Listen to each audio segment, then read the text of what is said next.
الحمد لله وكفى والسلام على عباده الذين اصطفى أما بعد فأعوذ بالله من الشيطان الرجيم بسم الله الرحمن الرحيم وتلك الأيام نداولها بين الناس. زمینیں چمن گل کھلاتی ہے کیا کیا، زمینیں چمن گل کھلاتی ہے کیا کیا، بدلتا ہے رنگ آسماں کیسے کیسے، بدلتا ہے رنگ آسماں کیسے کیسے. یہ گورے سکندر یہ ہے قبر دارا، یہ گورے سکندر یہ ہے قبر دارا، مٹے نامیوں کے نشاں کیسے کیسے. صدر محترم، حاضرین مجلس اور میرے معزز ساتھیوں، آج کی اس مبارک مجمع میں آپ حضرات کے سامنے قوموں کے عروج و زوال کی حقیقت اور دنیا کی ترقی و تنزلی کے نقشے کا ایک ہلکا سا خاکہ پیش کرنا چاہتا ہوں.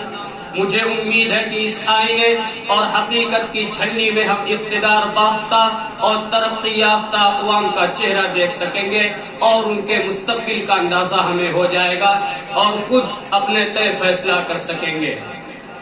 محترم سامعین، دنیا آج سے نہیں ہزاروں بلکہ کروڑوں برس سے قائم ہے.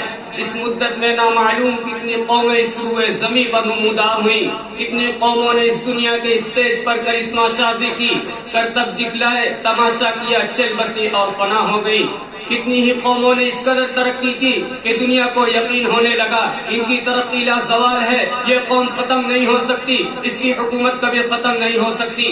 لیکن جب حقیقی طاقت رکھنے والے فرما رواں نے ان کی قسمت کا فیصلہ کیا تو ایسی گری کہ دنیا ان کے نام سے بھی واقف نہ رہی، ان کے وہ نقوش بھی باقی نہ رہے جن پر ان کو ناز تھا. محترم سامعین، نمرود نے خدائی کا دعویٰ کر ڈالا. نشہ اقتدار میں سرمست ہو کر نمرود نے تمرد و سرکشی کی، ظلم و ستم، کفر و عدوان کا ایک نیا باب شروع کیا. غریبوں کے خون سے نشاط کا ساغر احمری تیار ہونے لگا. رعایا کی جھوپڑیاں اجاڑ کر صاحب محلے سرا تعمیر ہونے لگے. لیکن جب فیصلہ خداوندی ہوا وَإِن تَتَوَلَّوْا يَسْتَبْدِلْ قَوْمًا غَيْرَكُمْ کا اصول سامنے آیا تو نمرود اتنا بے حقیقت ہو کر مرا کہ شیخ فرید الدین عطار رحمۃ اللہ علیہ نے فرمایا کسوے کارش کفایت ساختہ کہ اللہ تعالیٰ نے ایک مچھر اس پر مسلط کیا، اس ایک مچھر نے اس کا کام کر ڈالا، فنا کے گھاٹ اتار دیا، اس کی حکومت کے نقوش بھی باقی نہ رہے.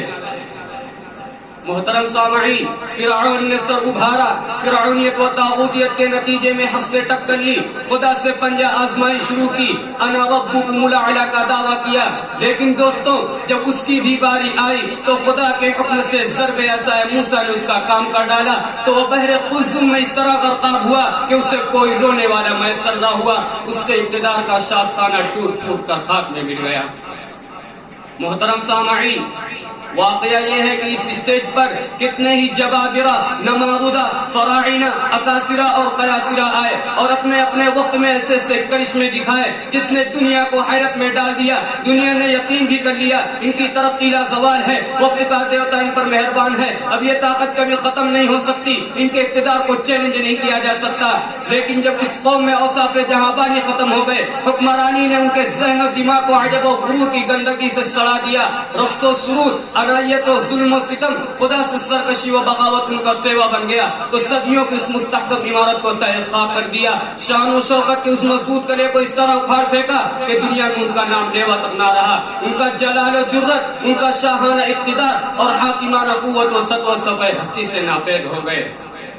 بسے نام اور بزیر زمیں دفن کردہ اند، بسے نام اور بزیر زمیں دفن کردہ اند، کز ہستیش بروئے زمیں یک نشانہ ماند.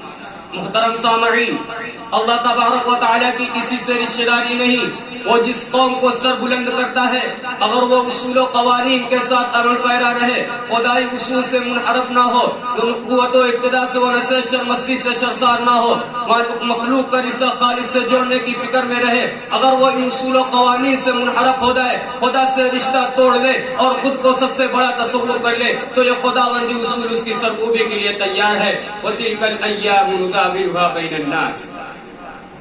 محترم سامعین، دنیا میں جن قوموں نے بھی ترقی کی وہ شروع میں بہت کمزور و گمنام تھی. دیکھنے والے کو گمان ہوتا تھا کہ ان کا ستارے قسمت کبھی نہیں چمکے گا، ان کا آفتاب اقبال کبھی طلوع نہیں ہوگا. مگر صبر و استقلال اور تدبیر و حکمت نے اندازے غلط ٹھہرا دیے. وہ کمزور و ناتواں بے سہارا قومی ترقی کے بام عروج پر پہنچ گئی اور کامرانی کی ان بلندیوں تک پہنچی جن کی وہ آرزومند تھی.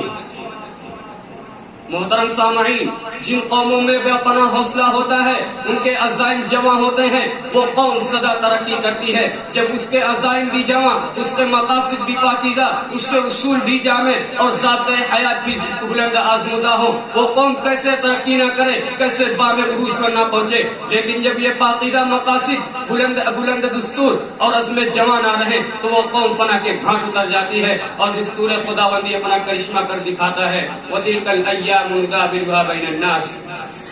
آئیے ہم اپنے اندر نور سحر، آب گوہر اور عزم جمع پیدا کریں تاکہ ہم سدا ترقی پذیر رہیں، اور دعا کریں ضمیر لالہ میں روشن چراغ آرزو کر دے، ضمیر لالہ میں روشن چراغ آرزو کر دے، چمن کے ذرے ذرے کو شہید جستجو کر دے. وآخر دعوانا